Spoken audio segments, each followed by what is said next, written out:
atmosphere. Here we are with this. Yes. Come with me, come with me. What they're saying now is the Paris Saint-Germain fans, they will kill them.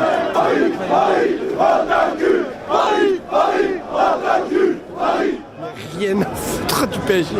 C'est une supercherie. C'est une arnaque. Des calomnies.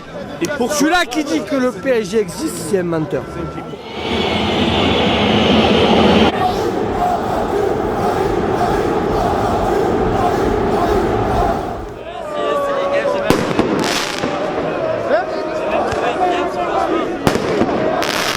This is Marseille, this is the atmosphere.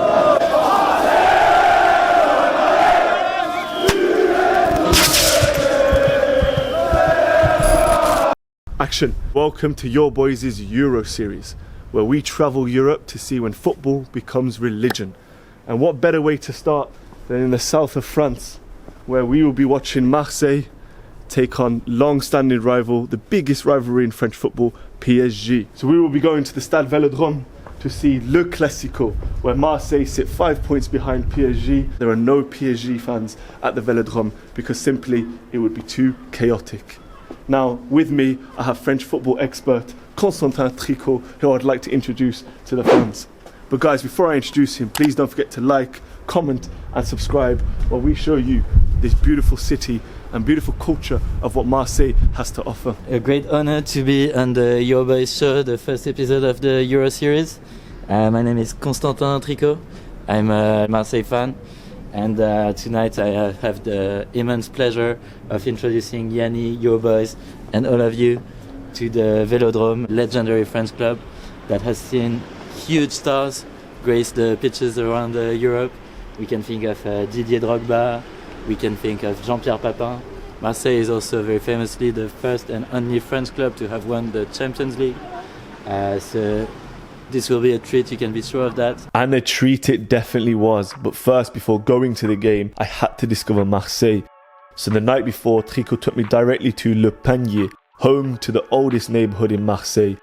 It was like a real open-air museum. Honestly guys, every street corner was a museum in itself. And on the wall in front of you is written Les Minots du Panier, the kids of Le Panier. This is their home, their special place. The walls are covered with street art, each more extraordinary than the last, and a lot of them with Marseille's footballing colours, as you can see with the kid on the left, and even the bird is in Marseille colours, man. It was incredible to see how much the city loves its football club. We were also welcomed into Le Panier with a nice message, Coucou c'est Le Panier, followed by the Marseille badge on the left. And guys, there was a huge renovation of Le Panier in the early 21st century, but that wasn't all good for the locals. As you can see here in this message, Airbnb is killing Le Panier. Afterwards, Tricot took me to the centre of Marseille. Again, I was admiring its beautiful, cute little streets, nice little cafes and restaurants. Then Tricot wanted to take a shortcut to show me a different place, and this happened.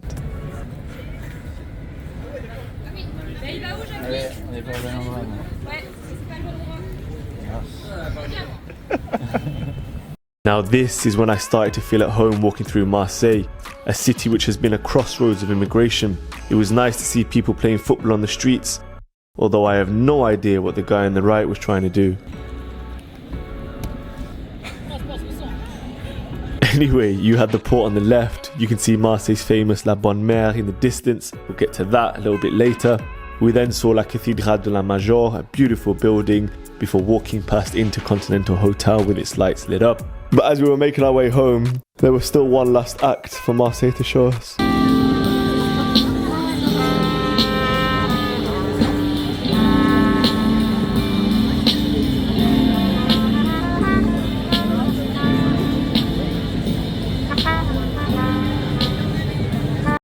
Anyway, it was the morning of the game and we had brunch at a restaurant loved by the locals for its authentic Tunisian cuisine.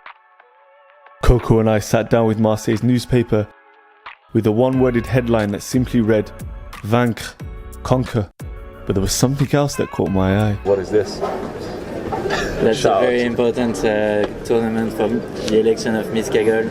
See, very important. And have you voted in the election? I have, of course, voted for Brittany, who is the champion this year. Brittany will be thankful for Coco's unwavering support, I'm sure. But what's important to know here, guys, is that weeks before this game, Marseille knocked PSG out of La Coupe de France. beating them for the first time at the Velodrome in 10 years. This game was special, and remember, the only French team to have won the Champions League. It's Marseille, and as we say here, à jamais les premiers. Our food arrived. Coco ordered hajja and myself a grillade. Sitting next to us was a season ticket holder Marseille fan, so I wanted to ask him one single question. Qu'est-ce que je pense du PSG? C'est l'équipe de l'argent, c'est l'équipe qui joue pas pour le maillot, il joue pour l'argent. Par contre, un joueur marseillais, enfin un joueur qui est recruté par l'OM, quand il vient à Marseille, il devient marseillais. Yes. Dès la première semaine, on dirait qu'il joue depuis très très longtemps à Marseille. C'est la grinta, c'est la ferveur. Personne n'a ça dans tout le monde entier. Tu deviens marseillais. We finished our brunch and decided to make our way to La Bonne Mère via the sea. This man clearly loving the waves that day. Tricot made sure I would pass very special monuments, including this cafe. Notice the Marseille badges either side. And finally we made it to the legendary church, La Bonne Mère. Inside it was stunning in its details. Boats hanging down, Mary with Jesus, the rooftop painting. Just look at all that gold. And then of course you have your Marseille fans saying their prayer by lighting the candle. And I just had to ask myself, surely they're not praying for... Half of these prayers are asking God for Mbappé to get injured before the 10th minute. I'm praying for a Marseille victory. What I'm also praying for is that you smash the like button on this video. As we went outside, you could see the scars of the Battle of Marseille in 1944 on the wall of La Bonne Mère. From the church, these are the views you are treated to. Marseille in all its glory, including that stadium over there in the distance, where the one religion that unites all Marseille people together is football. Allez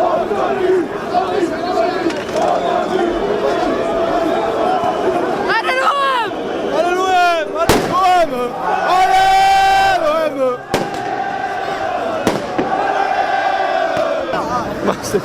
Allez Mino! That went all over my head. God damn it, that was hot.